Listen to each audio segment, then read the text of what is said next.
on a tree. I'm just sitting here, I got time,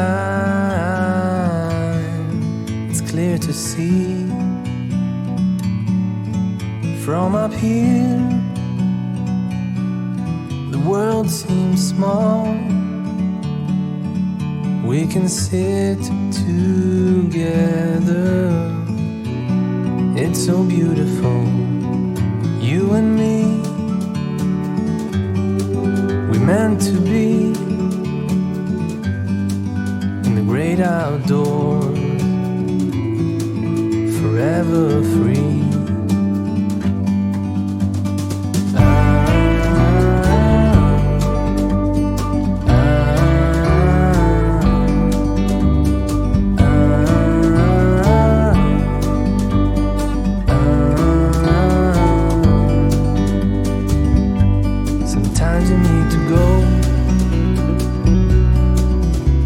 A step back to see the truth around you. From a distance you can tell.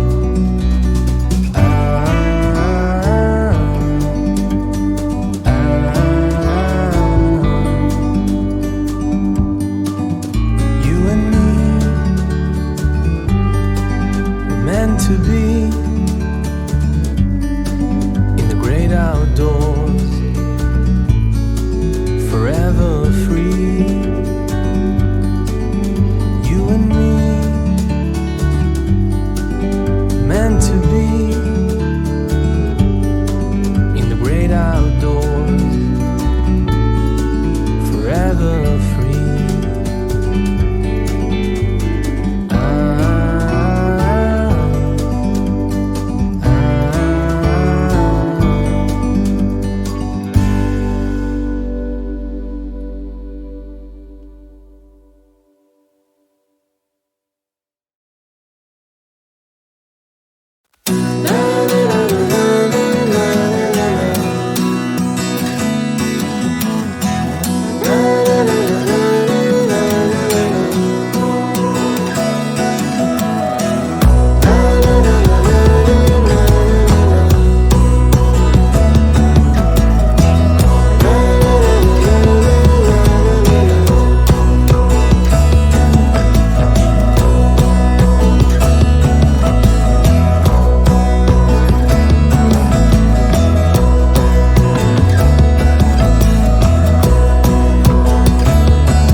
said Friday, because are we a little bright, do you think? Happy Thursday. Welcome, Glitter Gang, to another super professional show.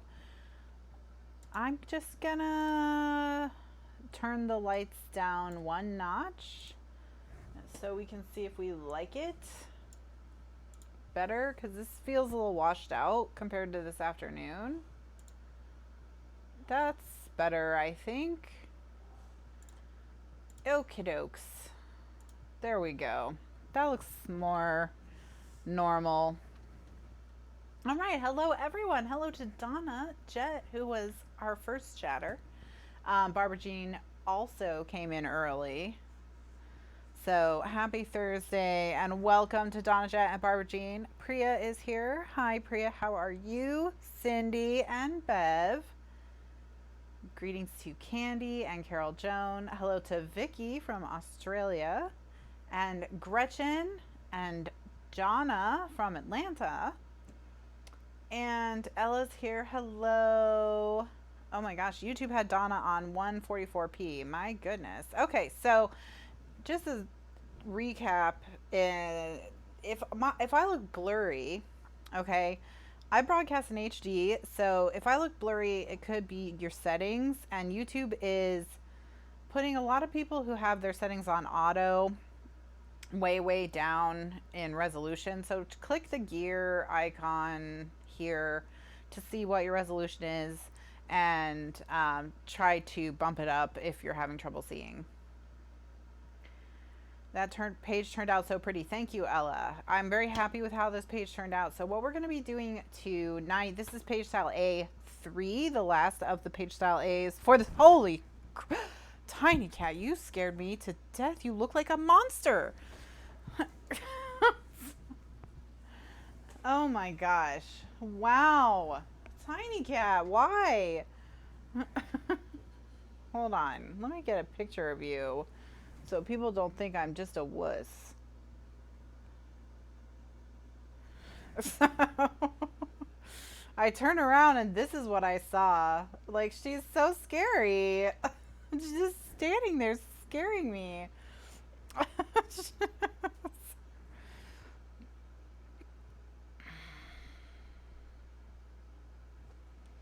Okay, well, what we're gonna. Hi, Tiny Cat. You want to come say hi? Do you want to say hi? Come on. Do you want me to move this so you can have your box? Is that the problem? Can I help you? How's that? Will that make you stop staring at me?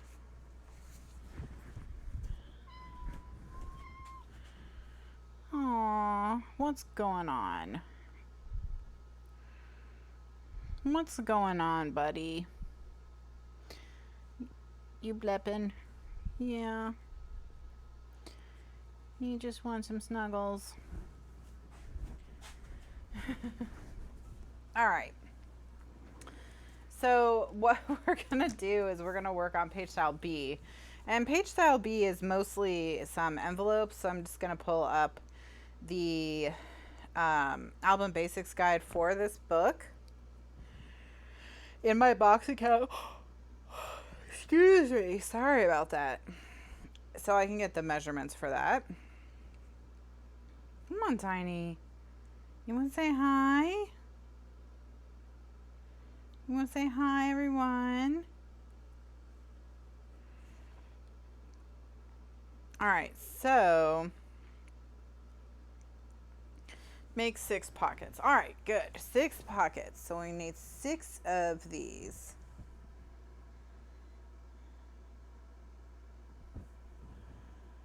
All right. Great. So I'm going to make 6 pockets.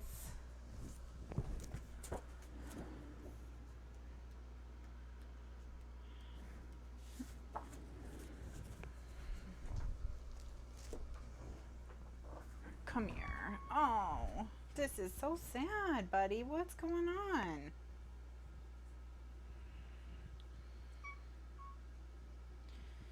You're making tiny sad squeaks. Are you stuck? Can I get you? Let me help you. Here. Are you having emotional crisis right now?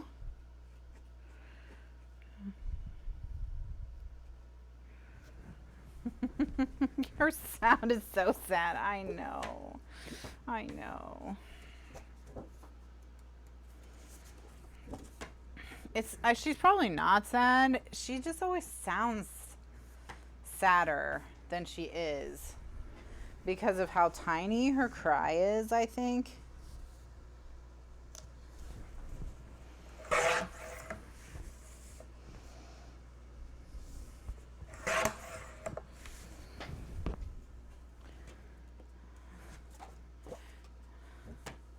Does she do this throughout the day or just during our class? Sound sad? She wants to go swimming. I don't think she does. I don't think Tiny wants to go to the swimming pool.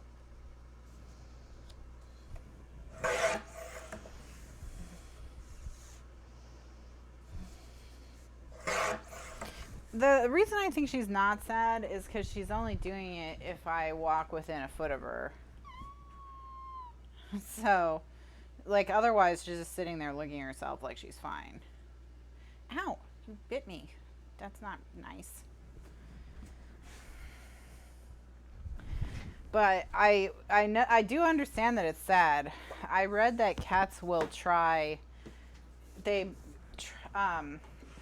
bunch of different noises, see which one gets your attention the most, and it's usually the really sad ones. So they're just manipulating you. They're not, hi buddy. You gonna say hi to everybody? You wanna say hi to everybody? Please don't, no, stop. Don't bite the microphone. That's very expensive. Very expensive.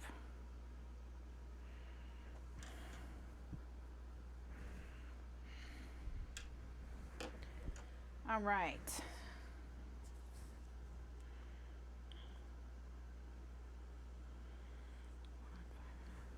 Okay. Oh, tiny cat.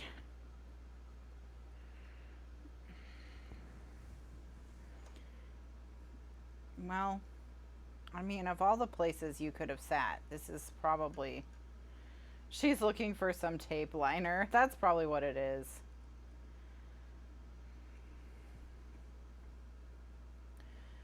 She's like, I want something to play with. This desk is boring. This desk is so... Oh, what do you see? You see a kitty? What do you see?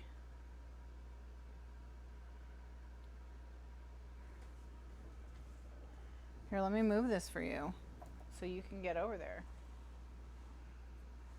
There you go. You're okay. Okay.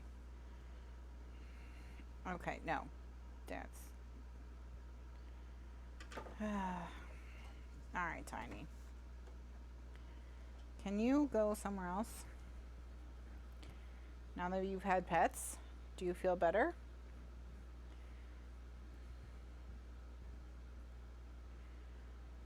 She's gonna score for me.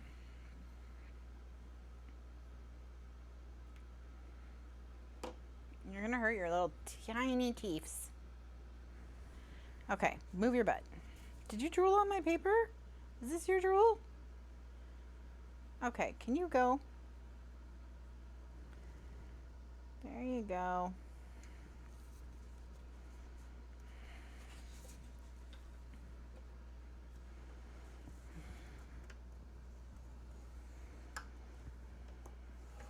Okay, so now I'm going to score all of these.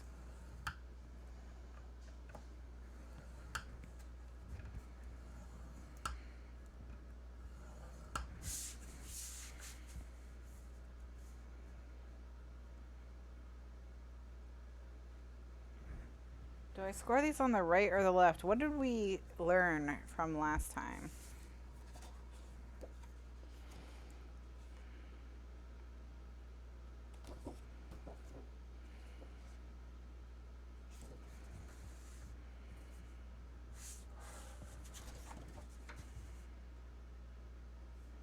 I guess it doesn't matter because they're the same top or bottom, so. I don't know, it doesn't matter.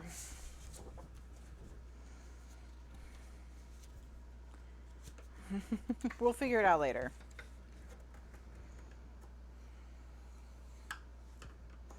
All right, so page style B, this is the third one. And this is the last page, and then we have the pocket. So we're nearing the end of this book, but not the end of this project, because we're going to do a second one of these. And that second one is going to be the alternate version or the landscape version. And then the project after this is going to be the box set remastered. And we're going to do the long skinny one like we talked about with the infinity binding.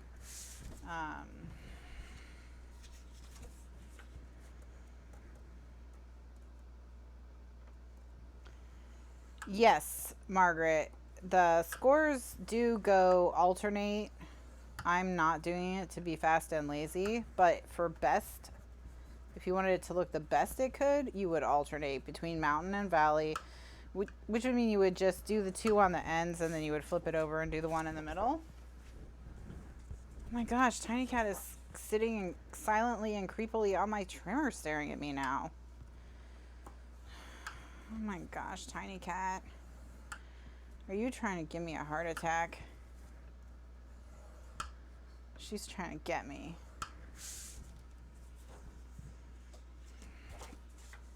Well, the original box set would probably be good for a wedding album because all it does is hold 4x6 photos and portrait, mostly portrait 4x6 photos, which is what you get from a wedding. So it would probably be easy to fill. But as far as weddings go, you know, as long as you stick to 4x6 photos with maybe one or two enlargements of like 5x7, just keep it standard sizes, and that should be fine. Any book should be fine as long as it's 4x6. I know that she's a scrapbooker. I mean, if she's a scrapbooker, oops, I didn't score all of them because I stopped halfway through scoring them on their edges. If she's a scrapbooker, then she probably doesn't need something as simplistic as box set album, and you could give her something a little bit more interesting because you know she has the tools to crop and whatnot. The thing is that I usually, when I'm giving gifts, I stick to standard size photos just because personally I have found that when I'm not crafting with the photos and my plan is to go back in and backfill the photos later, okay, then what happens is if there are a million different sizes, it's such a colossal pain to choose which photos can be cropped to that size. You know, I used to make my albums more interesting, I guess, in terms of photo size, but I stopped once I had to fill one in. It took forever and it was not fun.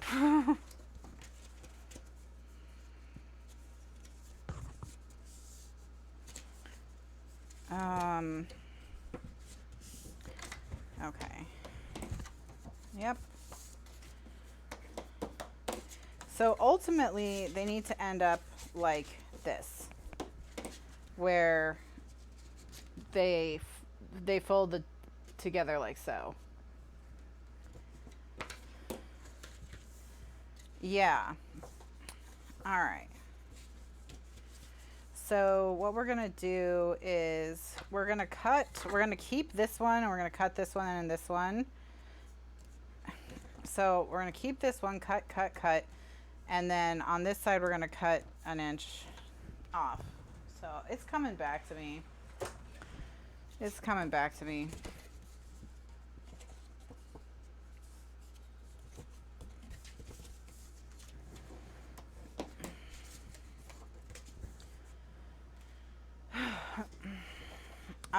But yeah, weddings.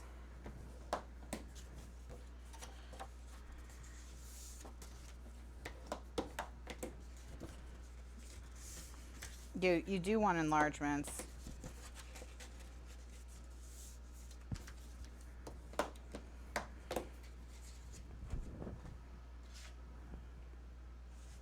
But if she's a scrapbooker, she might be wanting to do her own thing as far as her wedding album goes, and you could give her something that she could fill quickly, so that she has a book to show friends and family who want to see the wedding photos, and then she's got her own that she can do down the road, you know, when she wants to spend the time on it.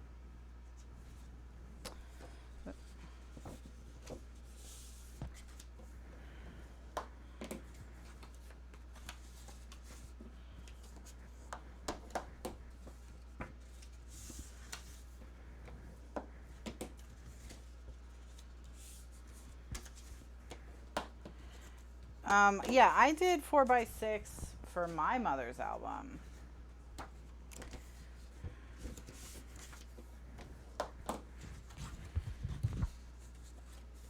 But that book's way old.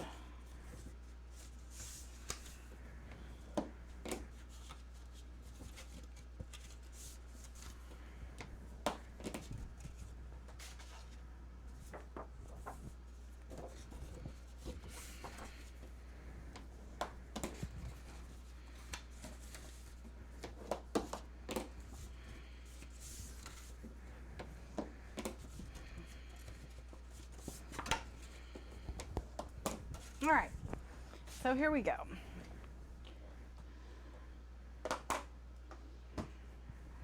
Thank you, Anne. This cardstock color is great. I'm going to use it in the school one too. I've used it a lot. I really like it. All right, so this is how this is going to get stuck down in the book. So I want to keep this piece to form the bottom of the pocket, but these we're going to cut. So I'm just gonna, oh, kitty, oh my gosh. The cats are trying to give me a heart attack. Kitty, kitty, kitty, kitty, kitty. Hey, I'm sorry. No, you were right to cry because I almost squished you with my rolly chair. Oh my gosh. Just like murdering cats left and right.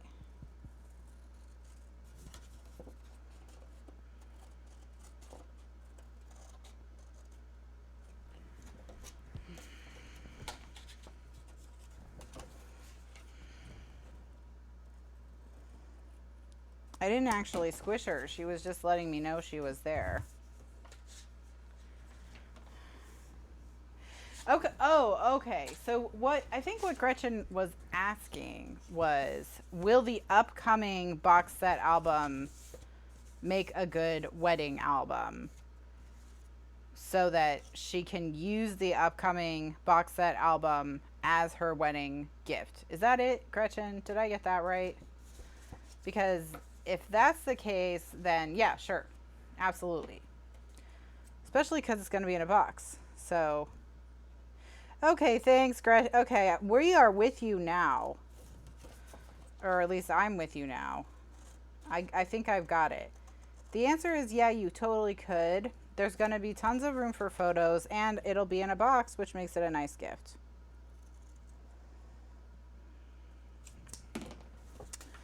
The only reason you might not want to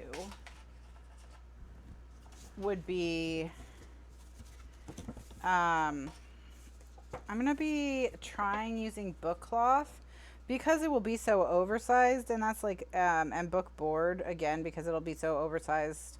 There will be instructions on how to joint together chipboard to make oversized chipboard and cardstock to make oversized cardstock, so that you don't have to use those materials if you don't want to.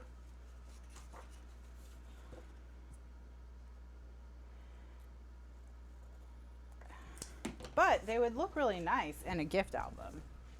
So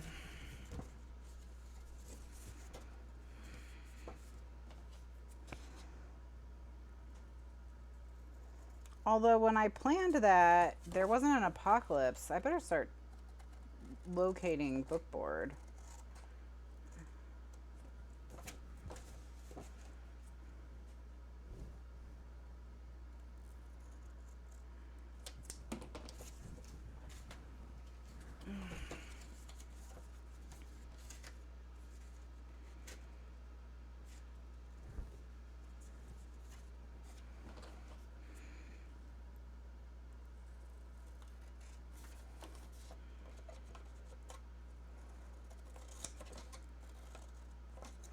The reason I'm using my scissors to do this is when I used my paper trimmer to cut along these score lines, it like chewed them up really pretty severely. So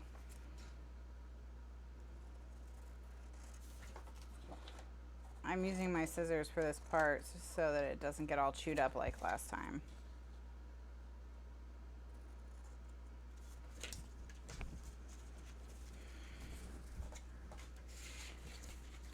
Okay. So now what I'm going to do is I'm going to cut the other side. And I'll just use my paper trimmer for this. So on one side, you're going to cut down to this center score line, and one side you're going to cut up to this center score line. So I already did the side where I cut down. So now I'm going to cut up. And then I'll go through and cut them all with my scissors. It didn't need a new blade. It was cutting everything else just fine. It just was, when I cut through along the score line, it was really junky. Ellen, the paper trimmer that I recommend, if it's in your budget, is the Rototrim M12. That's the Master Cut 2. The M stands for Master Cut 2. And it's about $200. But I promise, once you get one, you won't get another trimmer ever again. If that one's like way outside the budget, you don't, or it's in the budget but you just don't want to, then this one is the other one I recommend because it's okay. You know, it's what I use for crops. It cuts well enough. And there's not really one in between, like, that I like that much. Like, I tried the Fiskars one, the Procision. I tried the Caterpillar. You know, I've tried a lot of different trimmers over the years, and there's never been one that I liked enough to recommend it instead of the Rototrim. I bought my Rototrim in 2008. It's still on its first blade. I've been using it since then.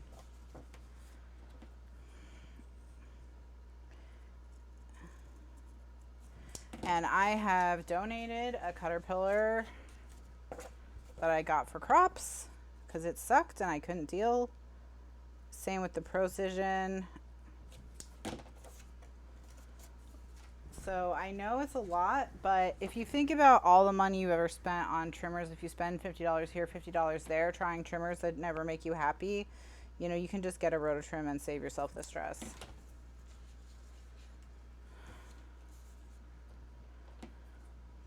The chipboard that I use is by the brand Grafix, Grafix, and I use their medium weight actually. The one they call medium weight. But there's also, I don't know what point it is. Okay, so, oh my gosh, I did this backwards.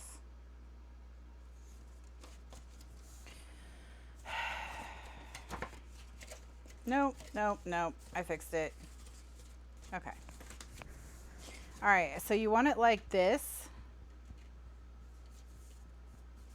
where they're still in that V shape and the opening is on the left. So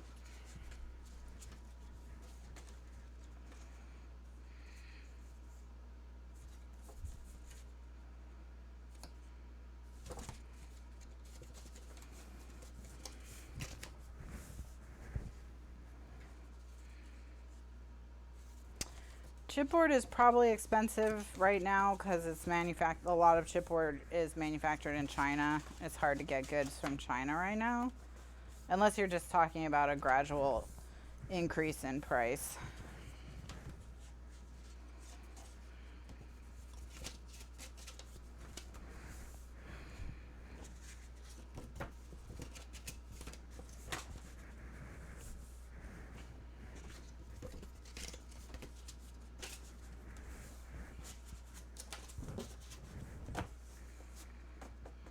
Okay. So once I get to this point, I need to punch my hole for my, well, it's just mostly decorative, but I like it, so I'm going to do it.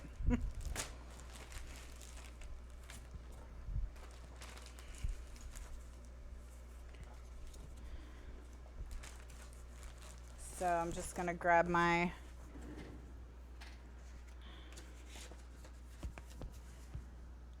Or has graphics gotten expensive? Who else used to have paper accents? That was another brand people really liked. Have I made an album with more than one base color cardstock? I don't think so. My general thought on that would be that it would probably not be to my taste. Because I typically like the pages to be a frame for the pattern paper and not part of the show, which that's just, again, that's my taste. I have seen albums where every page was a different color. It can be done well. It works really well, especially for books for kids and like parties. I don't think there's anything wrong with it, whatsoever. And it can be a good way to make divisions within an album, to show, like, for example, if you were going to do a 12-page album for like all 12 years of someone's schooling, changing the page color would designate a different year, and that could be cool.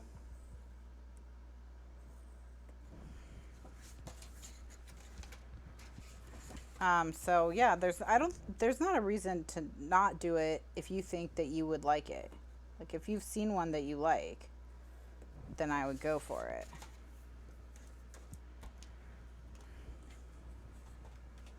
All right, so now that I've traced these, and how to make that template is in the video showing you how to make these envelopes. That's included with the guide. I'm just gonna punch them all.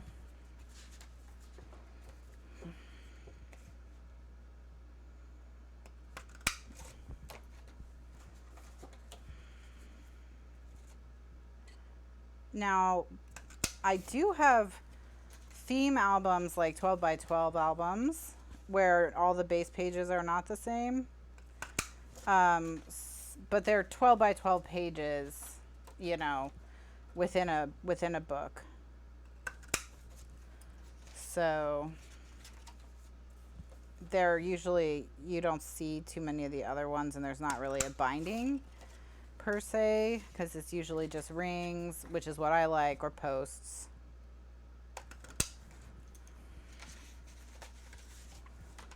But I definitely think you should do whatever you think would be fun. It's always good to just experiment and see if you like it. Okay, so now what we need to do is we need to fold this corner over. So we've got one corner piece here, and we're gonna tape and then fold over like so. So we're gonna flip them all over to the other side to tape them. And I'm gonna get a tape bracelet, and we're gonna just tape it, tapey.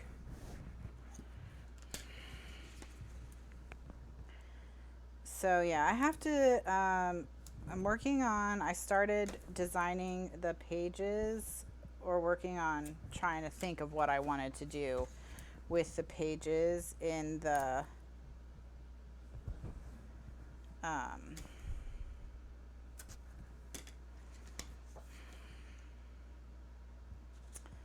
in the box set album. Just exactly how huge I want to make them is something I'm still trying to decide on. But we're probably going to land somewhere in the 7 by 14 range.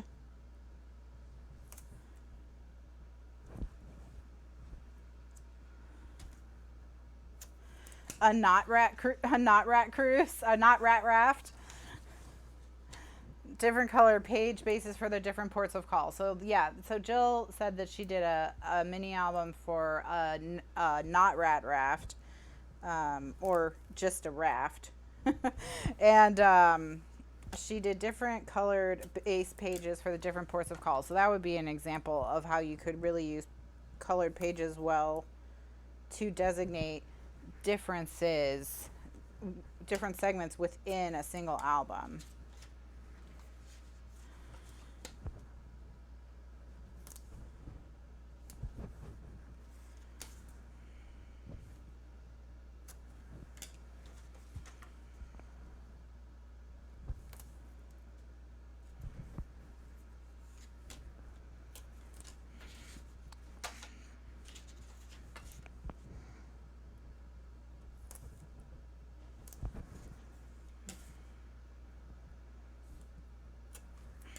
And Candy said she made twice the fun in primary colors for grandson's schoolwork. So yeah.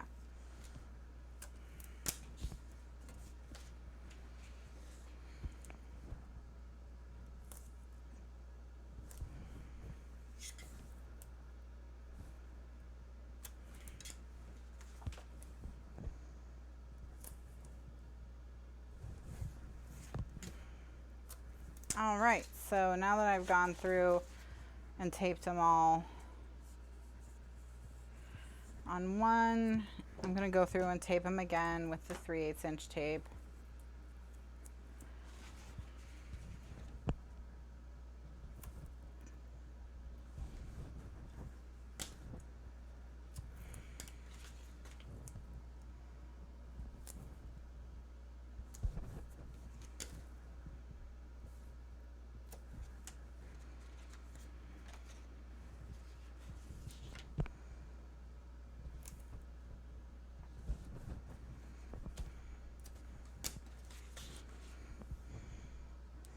All right. So yeah, twice the fun box set album is up after the next, after the school version of this book, and we're only going to do one box set album, I think.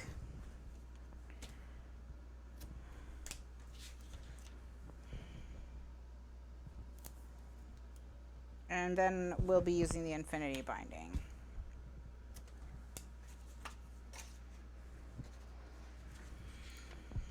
And in the infinity binding how-to videos, I show you how to make your own cover by splicing together chipboard and paper.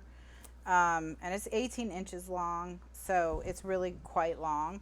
So, so even though I will probably use book cloth and book board in class, that you will still have instructions and demonstration of how to do it with chipboard.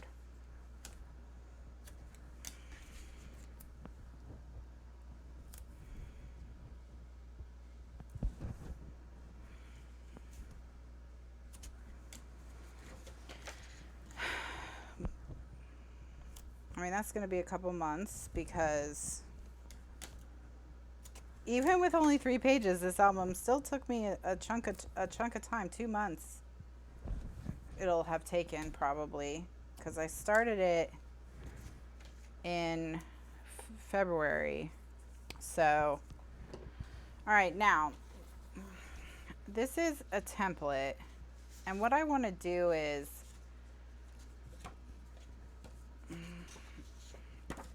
I'm going to take all these and fold them over to the back. You thought this album went so fast and so smoothly. I think it really did go smoothly and fast, especially when you consider how much stuff is in it. But I think we've still been working on it for 2 months. I'm going to use this to mark a notch on the back.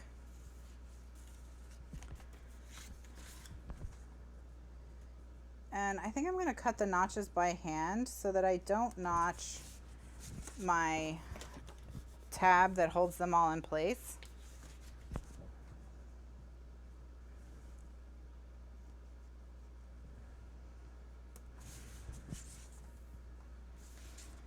I guess we did lose some time for the move. That's true. Did I take 1 week off or 2 weeks off? I don't remember.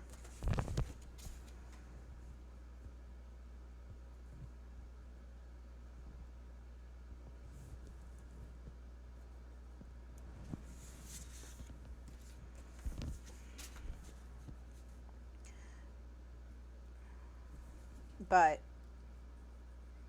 so yeah, maybe we'll be done with, maybe we'll be starting in June. All right, so then I'm going to take this notch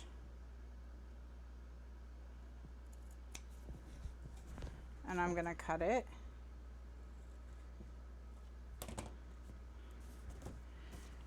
The other notch, I'll just, yeah, so that'll leave this whole thing solid.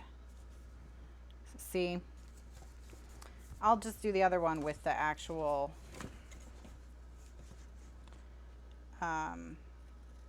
tab punch. Yeah, we did. I do remember, I think it was 1 week and then the night the next week. But it did seem like forever because, you know, when I planned my move, there wasn't a coronavirus pandemic, and then there was. So, believe me, I wouldn't have planned the move this way.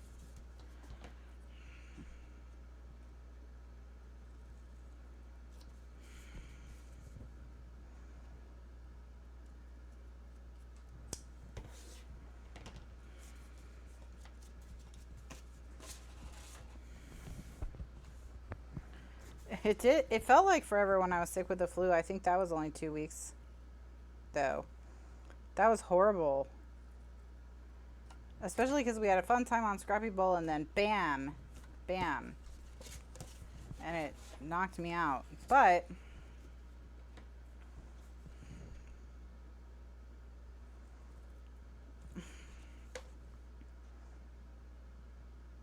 well, we wondered about that, Bev, because we couldn't figure out if we had the flu or RSV because our symptoms weren't quite right for either of them. And they were both going around Tampa at the time. But maybe we were just early little carrier monkeys, except that no one else got sick that we know. And it's not like we knew to be careful, so who knows? We probably had the flu or RSV. Okay, so now that I've got those, let me chomp the other sides.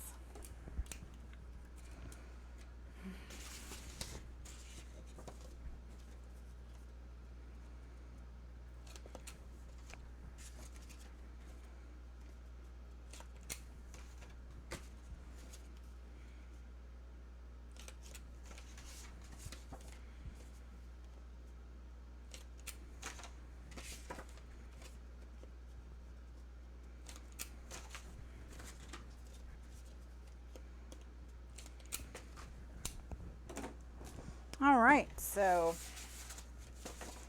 now I just have to cut the corners and stick everything together. So I'm going to cut straight through the intersection of these two score lines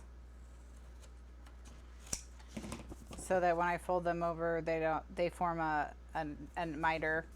And then this one, I'm just going to cut to make it easier to fold in.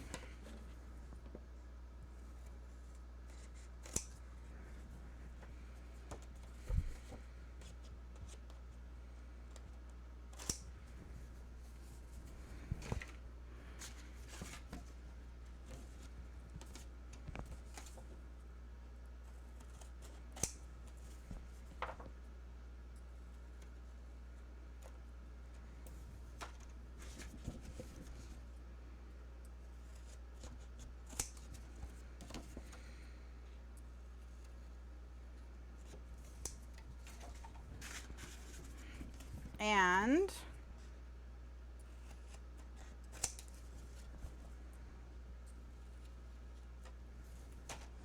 here we go. Here we go. Ready to assemble.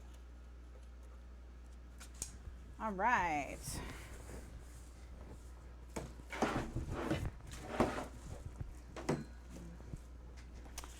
So now I'm going to get my peeler and we're going to fold these over and make our pockets.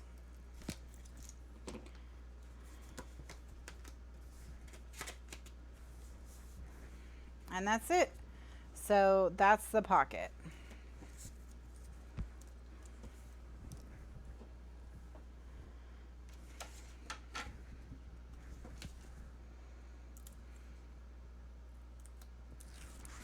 What I've noticed, Priya says she feels like she's lost track of time. What I've noticed is time seems to be passing pretty slowly.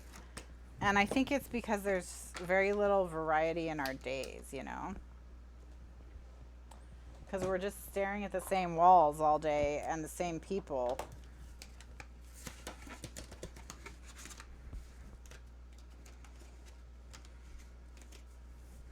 Hi, Cindy. Happy Thursday. It's April 249th.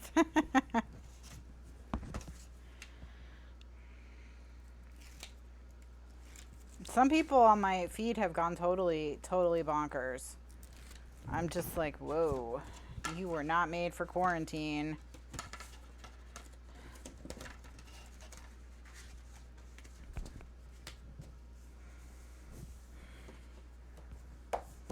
Yeah, like it's Groundhog Day or something. Yeah, because every day is the same. It's like, and you know, catching up on Netflix is nice for a while, but then you're like, okay, well, what do I do now?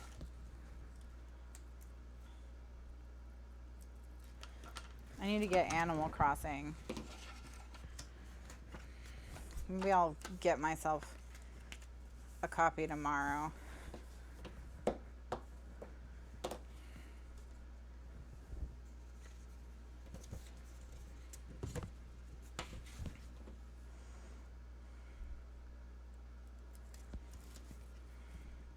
Yes, Gretchen.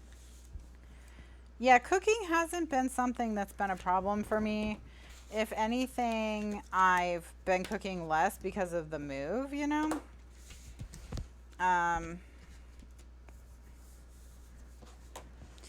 So cooking, I'm cooking the same amount or less, but cooking, I've always cooked and I've always liked cooking for the most part, so.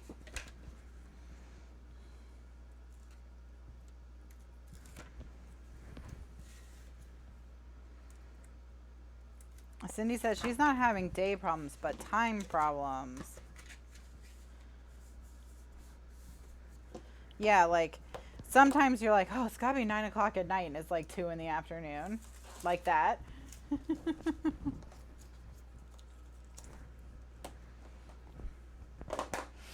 All right, so we've got all of these 1, 2, 3, 4, 5, 6 pockets. All right, so now I'm gonna add tape to the remaining flaps and we do it on the same side as the notch.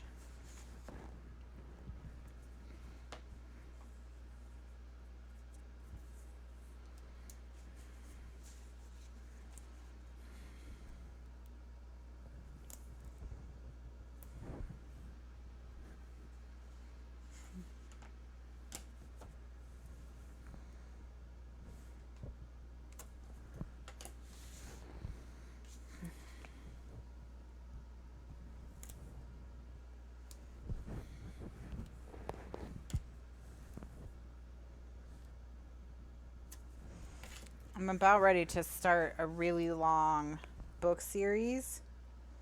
I just hope they're good because I have all 5 of the books and all 5 of the audiobooks I've been having on hold for a long time. Some of them were on hold for like 8+ weeks.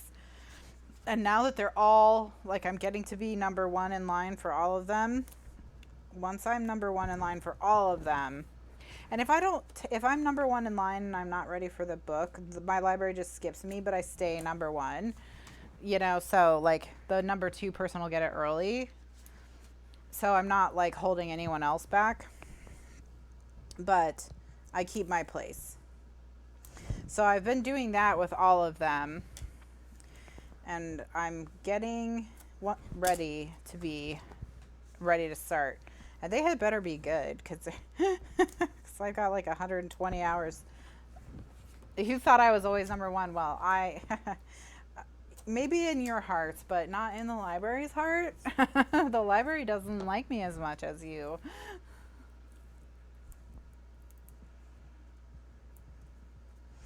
Lori's been doing virtual scrapbooking with friends, and that is, I recommend it.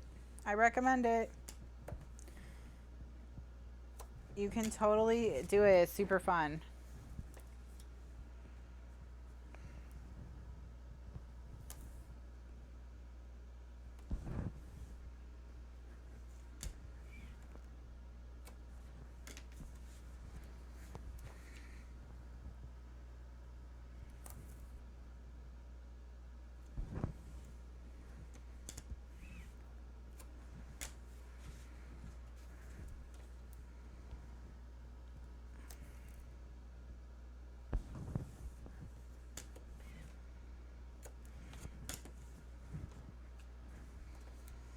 So, yep, get a scrap buddy.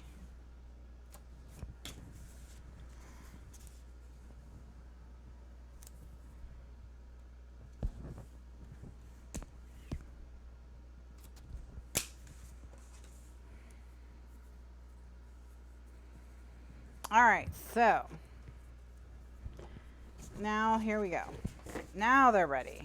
Now they're ready. So we have to do two things then. One is we have to add paper to the front and back, and then the other is we have to make their tags.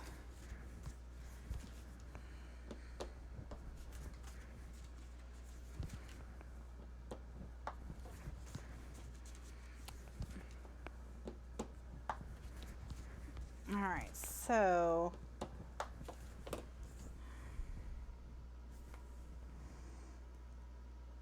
yeah, so I need 4 1/4 by 6 1/4 paper for the front and 7 1/4 for the back.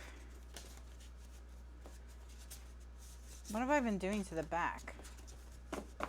Pat says she's been catching up on this album because she and Gretchen have been Skyping and she keeps working on it. Nice. It's nice to be caught up. Okay. I have to look at the previous page B to see what I did to the backs. I think I put photo mats on them. I did. I put photo mats and little slivers of paper. Okay. Okay, so I need 6 tags, 6 photo mats, and all right. Okay, let's start with tags. How many do I have? 1, 2. I have 2. Okay, that's fine.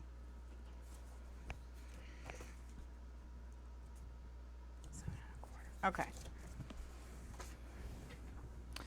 Let me get a piece of white cardstock. Oh, I need to order white cardstock. Oh, I need to pick a paper for the next album I'm gonna do, which is what theme should we do? Let's talk about that. The next one is school, but the one after school, what do you want to do?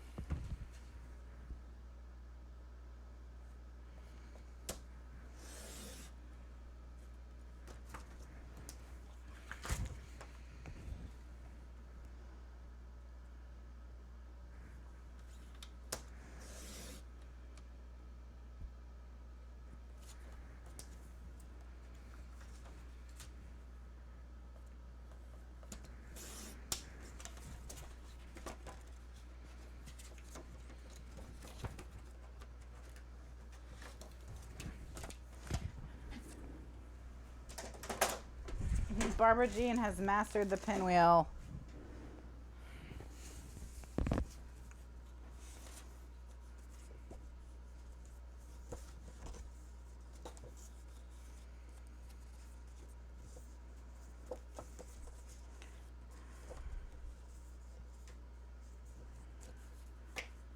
The next one, so the very next one is the school version of this one. The one after that is box set. Yeah.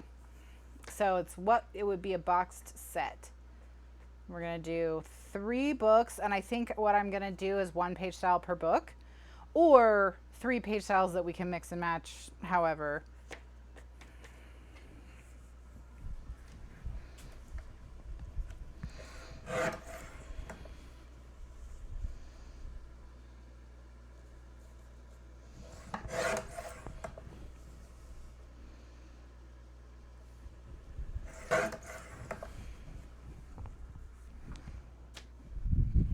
All right, so I've got those cut.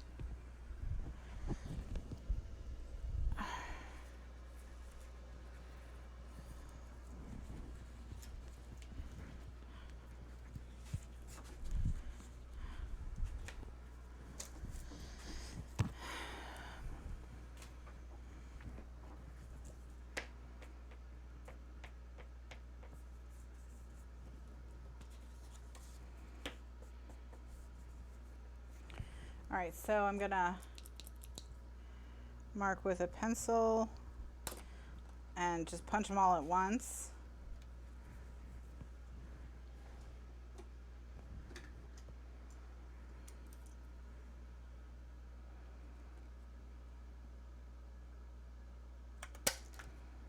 And chomp the corners as well. Would it be closer to fall? I think it'll be more like June. So more like summer. If you guys want to use the Facebook group to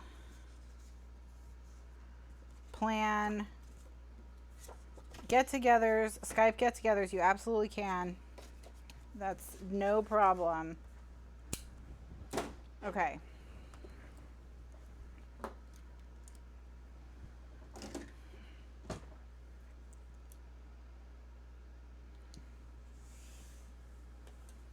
Okay. All right, so we've got the cards now. Let me do their holes, or their hole reinforcers rather. We'll get those going. So I use a 1/4 inch hole punch and a 3/4 inch hole punch to make these. It's called the Diviners by Libba Bray. It's supposed to have a particularly well-read series of audiobooks. And it's about sort of, I think, a turn of the century, not this past century, but the century before, 18th to 19th to 20th century New York. But there are people have magic. That's why it's called the Diviners. To divine the future, things like that. So like the Great Gatsby plus magic, plus there's a mystery, I think. It's supposed to be really good. Did I forget the corners on one of them? No, that was my template. Bev is correct about that. Yes, that's the template.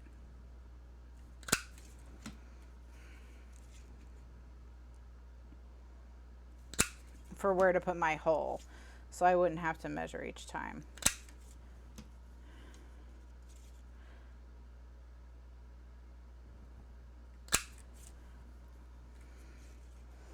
Yeah, so if I've heard a lot about the series, it's positive. It's been recommended a lot of times. So we shall see. Do I like supernatural genre? There are very few genre of books that I don't like.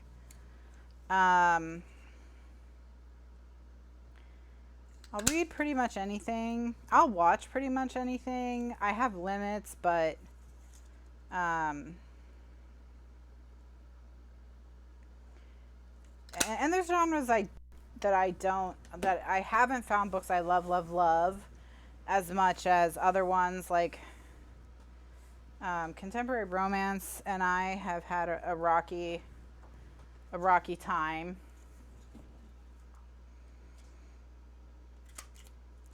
But But that doesn't, I mean, there are still, you know, chick lit books that I do like. Trying to think of a genre that I really am like, ugh. I would say that um,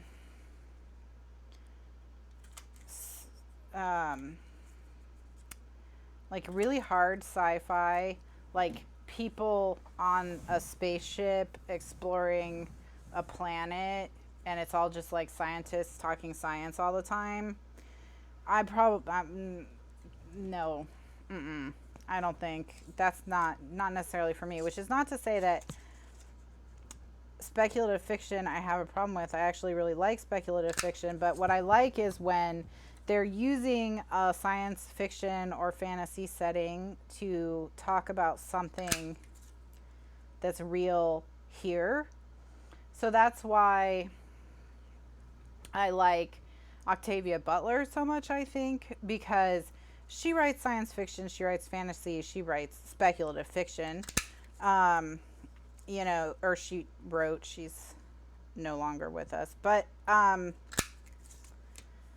like all of her books teach really incredible lessons about just what it is to be human and things of that nature. And that's what I like, which is also why I think I like the genre magical realism, because sometimes having that fantastical element can distance you from the difficult subject enough you don't take it personally, and so you're able to receive the message a little bit better.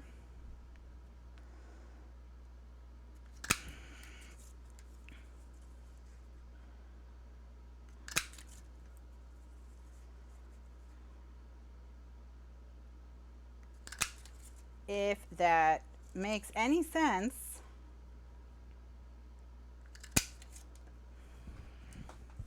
So, like, Mr. Lifeguard only reads hard sci-fi because, well, Kindred and, like, if you're, Kindred is really good.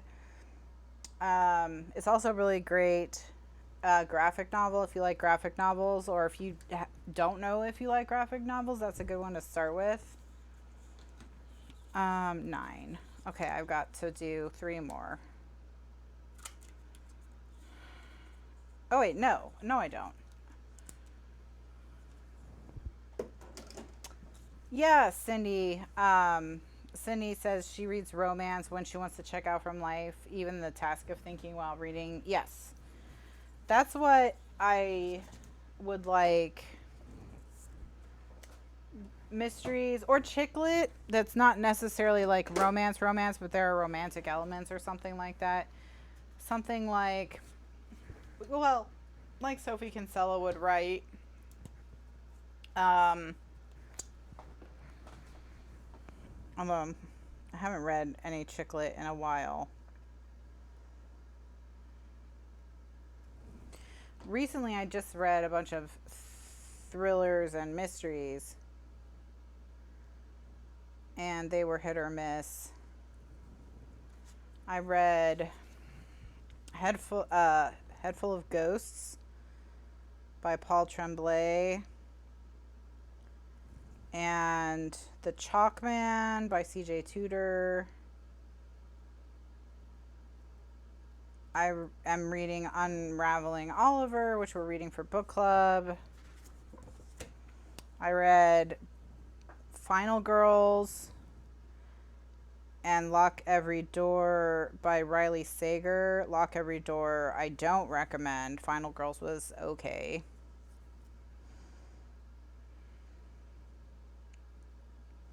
Chalkman was interesting because it explores memory.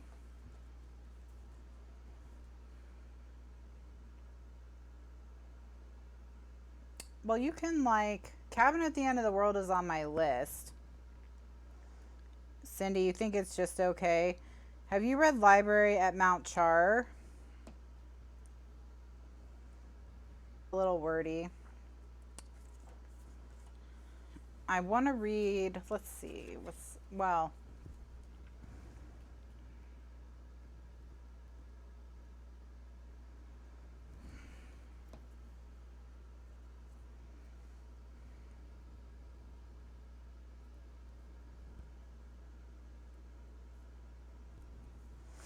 Jill says, I can't imagine ever reading a mystery or thriller. My imagination is way too vivid and I would never sleep again. Yeah, Cindy says that she can read more than one book at a time, but she reads pretty fast, so there's not a reason to. Usually if I find myself reading more than one book at a time, it's because the other one of them is bothering me, and I don't really want to read it, but I also am being too stubborn to quit.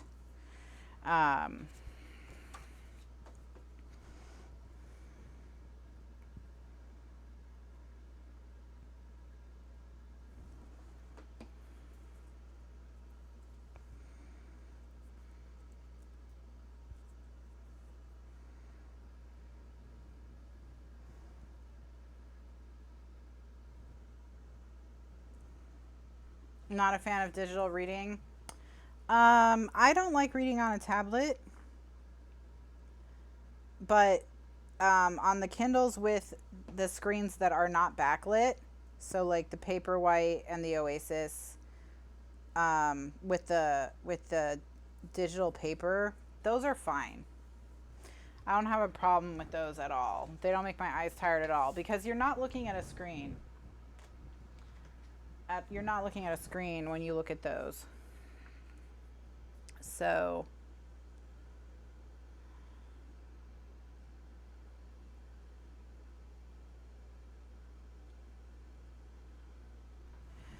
I don't know if you're probably not going to be able to see it, but the lights are here. The way that the screen gets light is they're in little tiny bars at the top and the bottom. So the light goes across the screen, so there's no light shining in your eyes.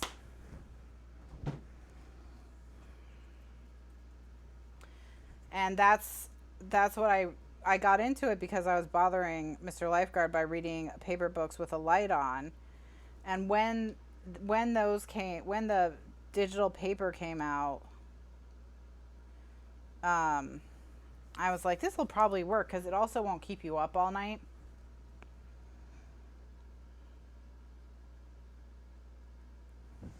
But I've definitely stalled in my reading. I think the move definitely had a lot to do with it. Because I've only read, I think, 27 books this year. And I had read like 12 books the first 2 months of the year, and then I just really stalled.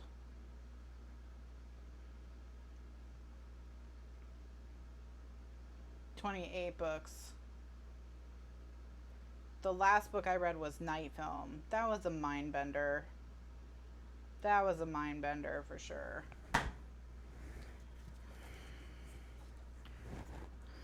That was longer than it needed to be. I think a lot of things nowadays could do with some editing. Movies are a little long. Some books are a little long. Night Film's being made into a Netflix show, I believe. We're only on the 4th month of the year. I know. What's my worst book?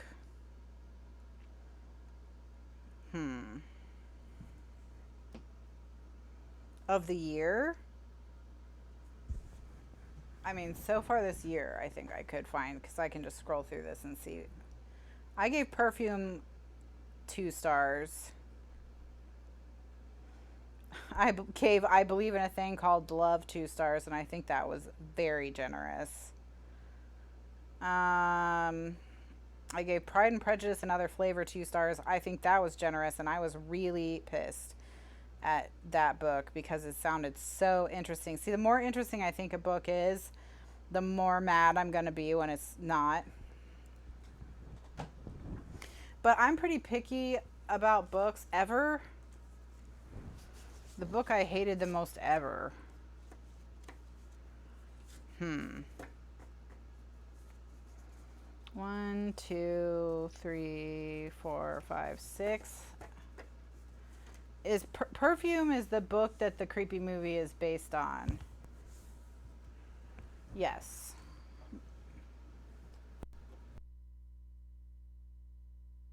Most infuriating book ever. Oh, The Quest for the Holy Grail. Just that book can just go to heck. if you have been watching me for a number of years, there was a period in crafting where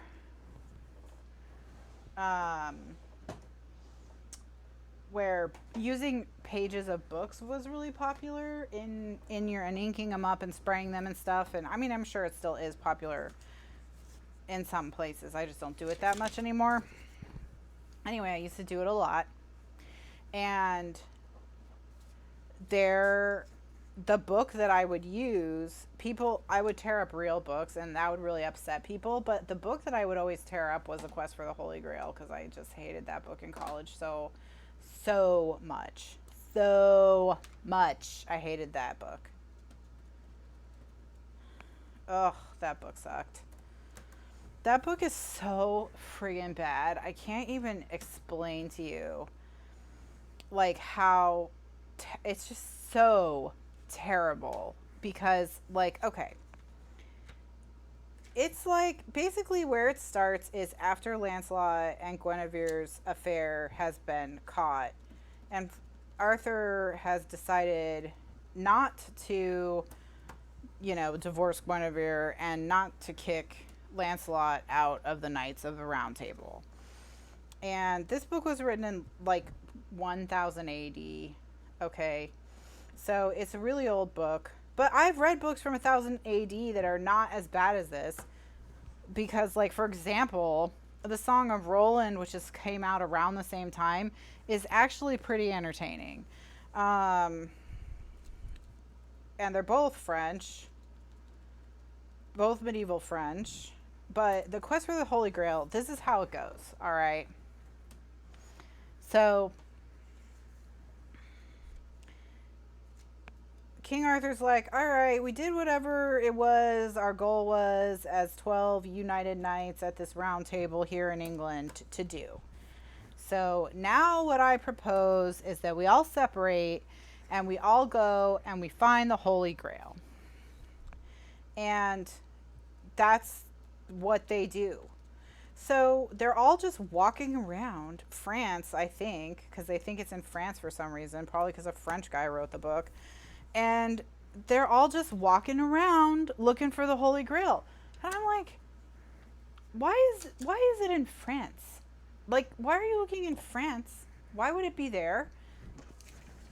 Like, because that would mean someone had found it previously, brought it to France. Whatever. It's stupid. It's stupid.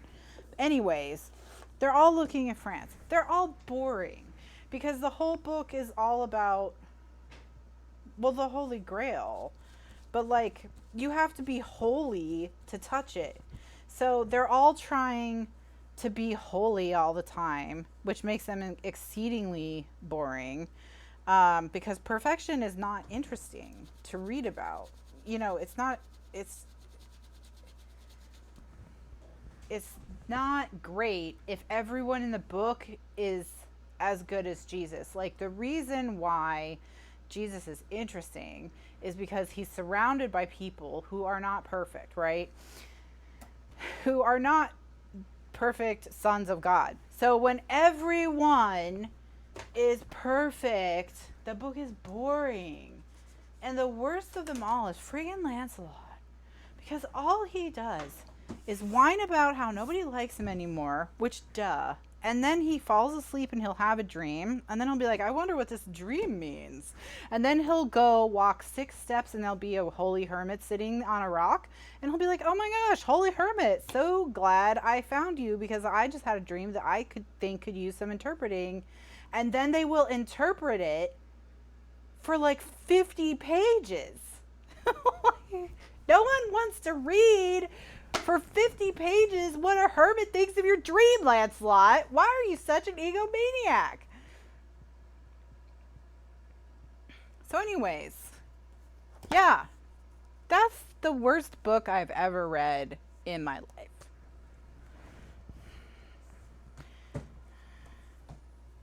If you gave me the choice of rereading The Quest for the Holy Grail and going into a 7-Eleven blindfolded and reading the first book I touched in the like spinning rack of 5-year-old Harlequins, I would choose the 7-Eleven Harlequin. And I would read it 5 times before I would read The Quest for the Holy Grail again.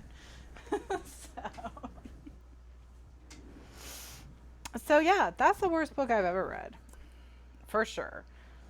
And then I would say close on its heels is probably Tristan and Isolde. I don't really like medieval literature in general. That's a genre I don't care for. Although the Song of Roland is fine. Okay, so these are all good. These are all stamped. These are all holes reinforced. So we are ready to pick 6 patterns of paper.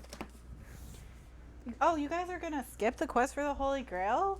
You're not gonna pick up medieval French literature with whiny knights? I'm sorry. Did I not make it sound appealing? Should I'm sorry. I feel like I've done a grave injustice to The Quest for the Holy Grail. Okay. So we need to pick. The Song of Roland is about some French dudes who, with a much smaller force, it's like the 300, you know, a really small force, big invading army. They've got to hold the line. That's really, it's basically the 300. It's that plot.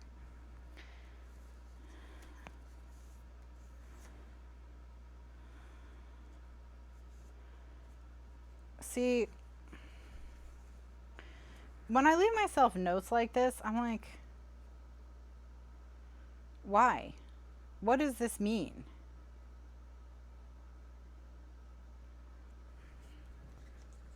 I don't know. Okay.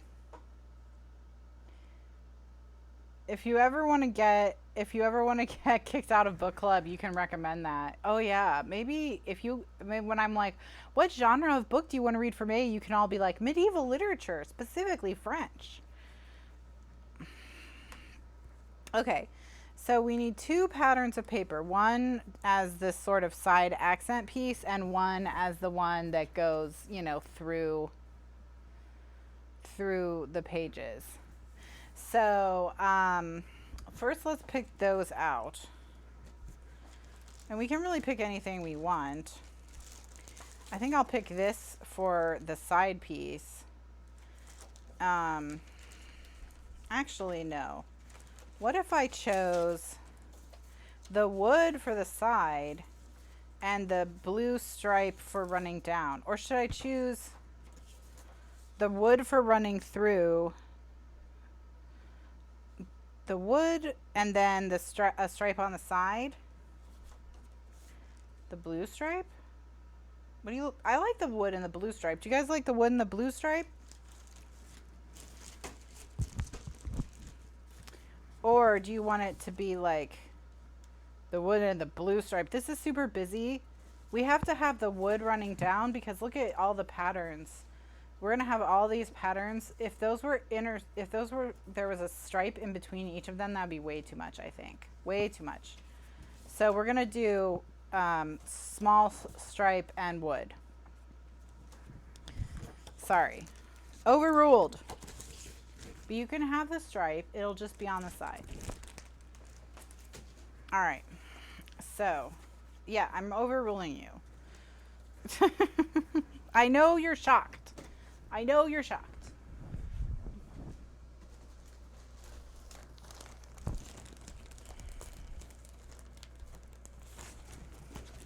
All right. So I've got my base page. Wow.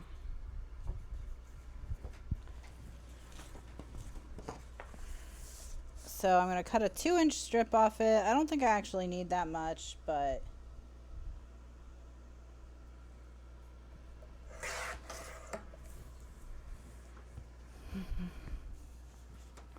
remember the magnets. Oh yes, thank you. I've got to put magnets. What? Okay. Under this.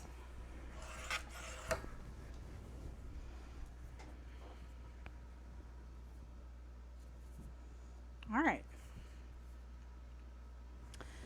So we're gonna put actually the metal plates under, I think is what we've been doing, and putting the magnets on the tabs.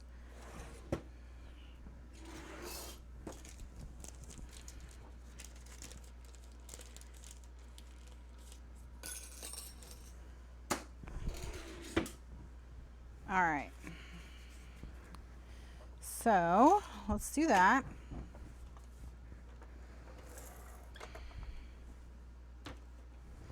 And I want these to be, you know, like a third and a third ish. Hi, kitty. Hi, kitty. I hear you. All right. So, hey, kitty. How's it going? You want to say hi to your friends? Hi. Hi. Oh, you stepped in the tape. Don't step in tape.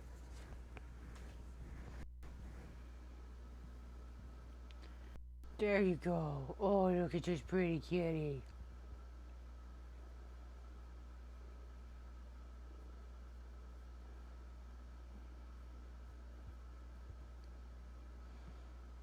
Everyone says hi, kitty. They say hi, kitty.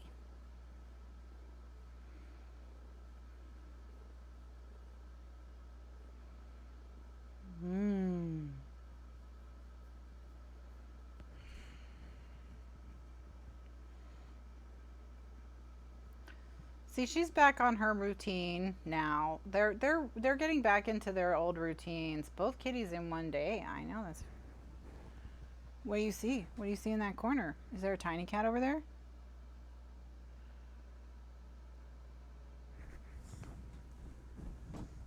Yeah, there is a tiny cat. Aw, leave tiny cat alone. Leave tiny cat alone. She's just sleeping. Here. There you go.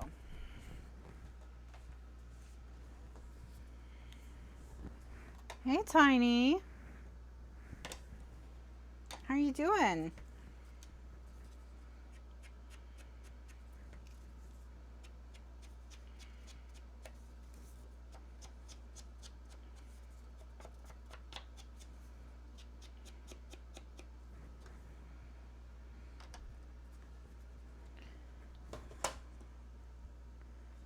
Do the two kitties have a favorite?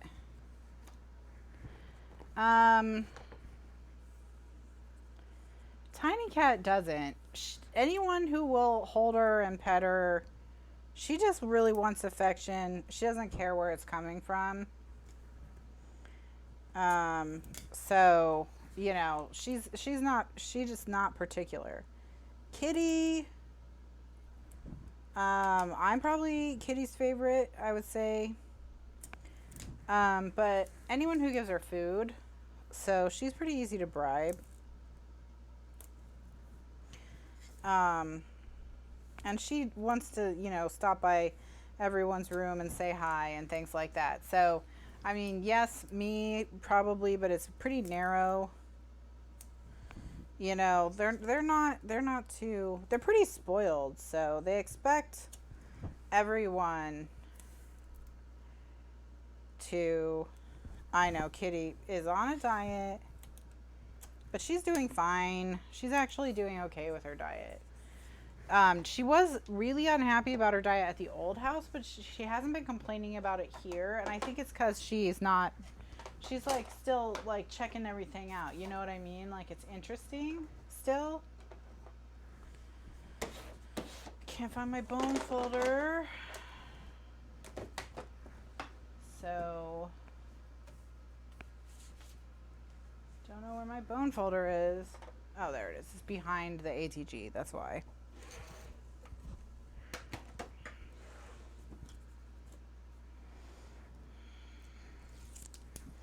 But yeah, Tiny Cat, she wants affection. Now they will, if I am up in the office for any length of time, they come up here.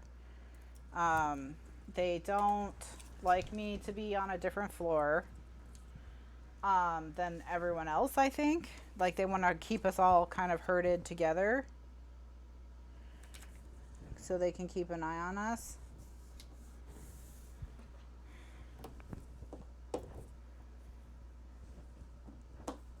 Did they get my masks made? That was so funny. That was so funny. All right, now that that piece is down, we can stick all the other pieces down.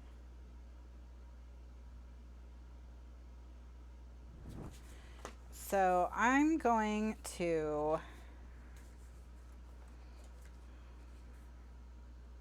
do that.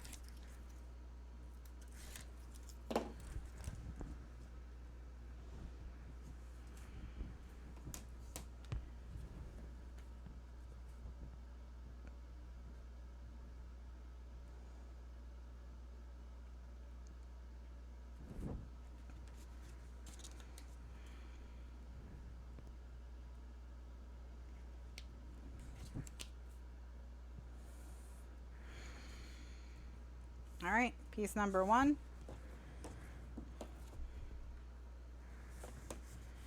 And now we'll put all the rest of them on.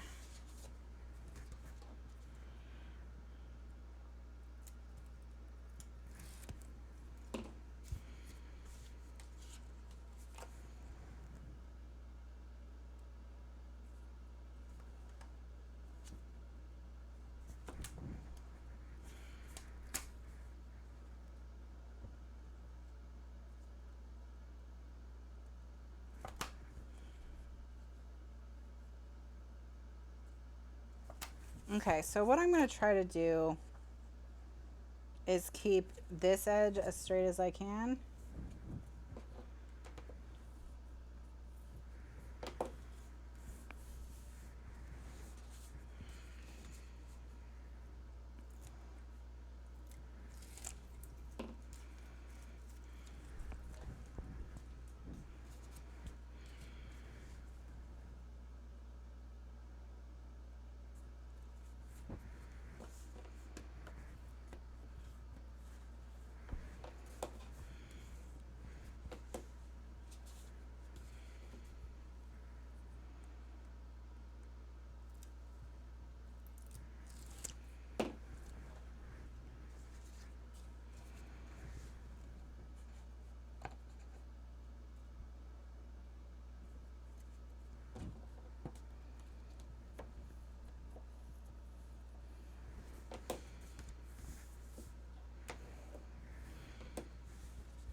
Oh my gosh, I'm thinking about the quest for the Holy Grail. Oh, this is going to ruin my weekend. Oh.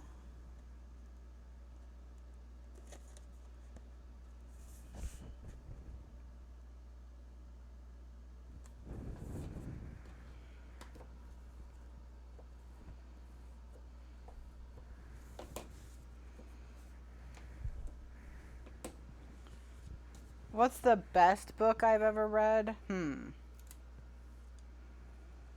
That's a little bit trickier, I would say, because there's different books that you love for different reasons.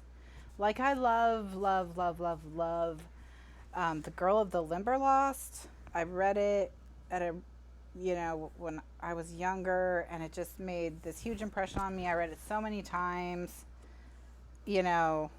but, it's not like I'm rereading it all the time. The Girl of the Limberlost is like a, gosh, I would say it was probably like inspired by Thoreau's writing. It's kind of a people who live in the woods and care about nature and are conservationists, and it's a really old book. Kathryn says she has her grandmother's copy of the book. So it's a really old book. And it's about moths. And it's the most fascinating book ever. Like, it's so fascinating. The way the moths are described, like they're collecting moths for a book, I think, or a museum or something. And they're collecting them from this swamp. The Limberlost is a swamp. It's kind of in the Mackinac Island area, I think. And yeah, it's just like, it's a great book. It's really important to me. Is it my favorite book? Is it certainly not the best book I've ever read? Like, I've read better written books than that. But, you know. And so that one's a little bit harder, I think, to answer. I love The Snow Queen by Joan DeVinge. That's a fantastic, fantastic book. Um, the um,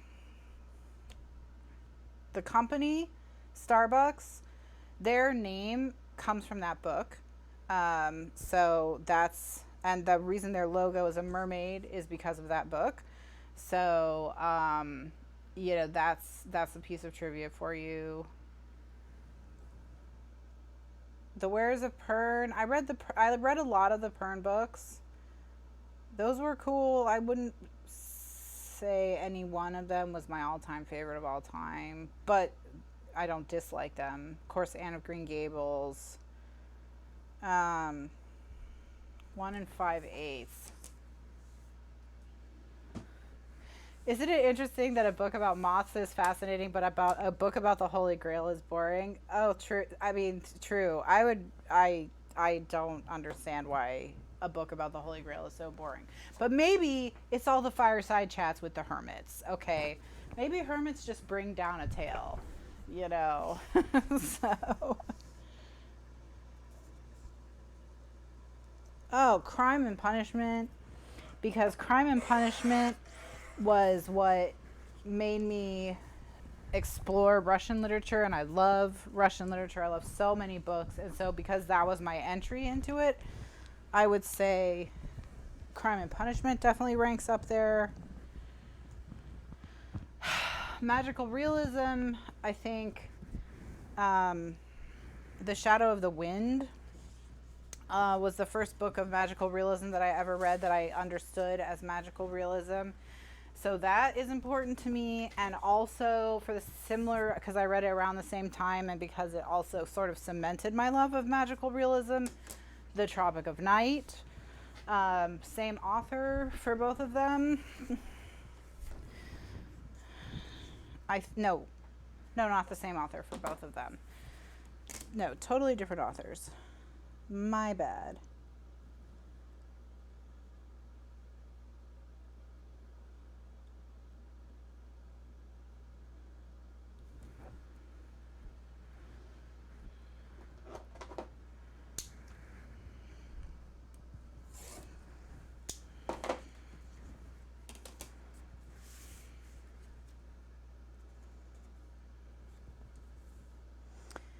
All right, so I think I'm going to take 1/8 of an inch off the end of this to leave a little bit of a border.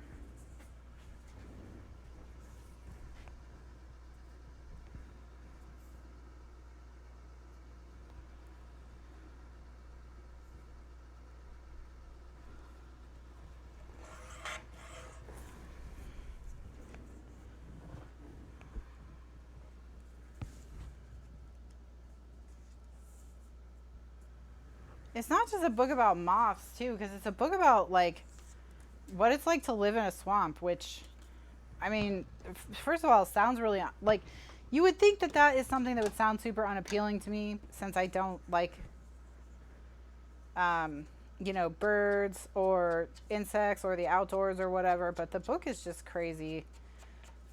You know, or I just read it at the exact right time, but you never know.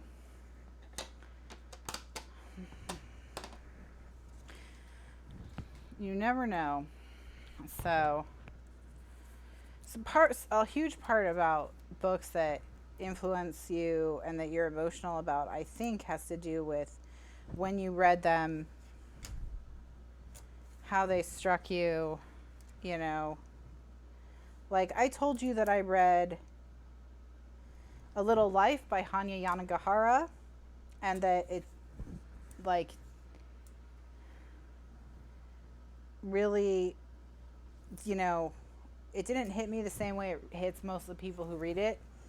But that's because I read it after I'd worked for a number of years in child abuse prevention, and books about that involve child abuse have got to be There's a certain level of realism they have to reach, and on top of that, they have to be, there's a certain level of respect that they have to reach. And most books that use, most shows too, that deal with that subject matter fail on both regards. And so that really bothers me and makes me mad. So because you know, like, because of, like, if I'd read that book in college, I probably would have cried and cried and cried and cried and cried. But, you know, I didn't. I read it as a hardened adult. And so,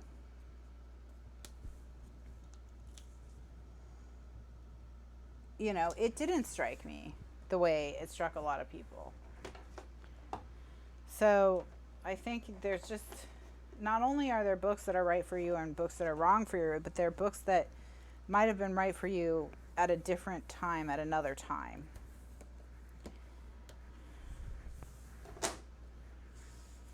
All right, so that's looking good. So now I'm just gonna go through and I'm gonna take an 1/8 of an inch off this and then cut 1-inch strips. Because I cut this to be the same exact width as the envelopes, but I think it's going to be better to be an 1/8 of an inch shorter so that they'll be like the appearance of a mat. And then I need 1, 2, 3, 4, 5 1-inch pieces. So, well, let me get those.